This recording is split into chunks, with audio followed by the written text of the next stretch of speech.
Agila, hookah, and shisha are just a few names given to a trend occurring in communities across Metro Detroit. For years, smoking the hookah has been a longtime favorite among Arabic communities. Hookah is concentrated tobacco that's burned, that delivers the same kind of carcinogenic and drug effects similar to cigarette smoking.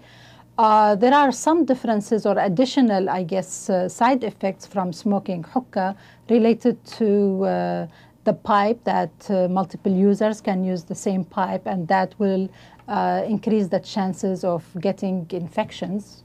According to the American Lung Association, tobacco use remains high among youth and young adults. Youth as young as 11, 12, 13 are using it, and many of them are also using it in the home.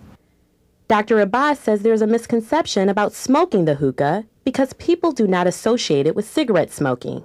Actually, each puff delivers larger amounts of nicotine in addition to the tar that it's burning in the equipment. And it is more actually concentrated and dangerous than regular smoke. I think maybe it's more like it's flavored. More flavor, it's not like cigarettes or anything else. Cigarettes are kind of more addictive. And they're like, it has no flavor, it smells nasty, Easily accessible and inexpensive is what experts say is attributed to the widespread use of the hookah. It's becoming more and more popular. Different people from different background, different age groups are all smoking it. There are constantly new flavors that are out in the market, which is just building up more and more the consumer population for the hookah. Hookah smokers are not only attracted to the assortment of flavors, but they enjoy the comfort it brings. It's social, very, very social. It's, you sit down and that's what you do. It's like, it's a social thing. A lot of people maybe think of it as exotic. Muhammad Hami, a 15-year-old student, says he stopped smoking the hookah, but not because he wasn't allowed. I started to hurt my body really bad, like I couldn't breathe good and stuff, so I just stopped. If my mom seen me smoking a cigarette, and she would yell at me, and if she, like a lot, she would like really punish me.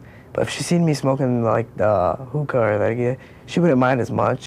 Not only is there a price to pay health-wise, experts say this social trend is not being regulated. It's pretty much all over the United States. It's mostly, we find the Arabic places, that's where, it comes from. But yeah, I've been places like outside Durban, Taylor, whatever, Flint. They got places like these too. Chicago, I've been to Chicago. We were at a meeting in San Diego, for example, for the American Heart Association, and right next door was a hookah cafe.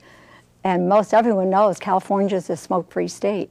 So there has been raised, the question has been raised whether the hookah is an attempt to get around the smoke-free legislation in a variety of states, including California.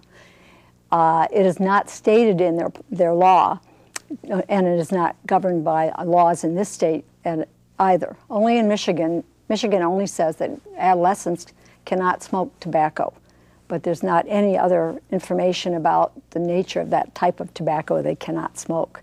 It's not being taxed as tobacco, which makes it a lot cheaper and more affordable to people who wouldn't afford to smoke a pack of cigarettes a day.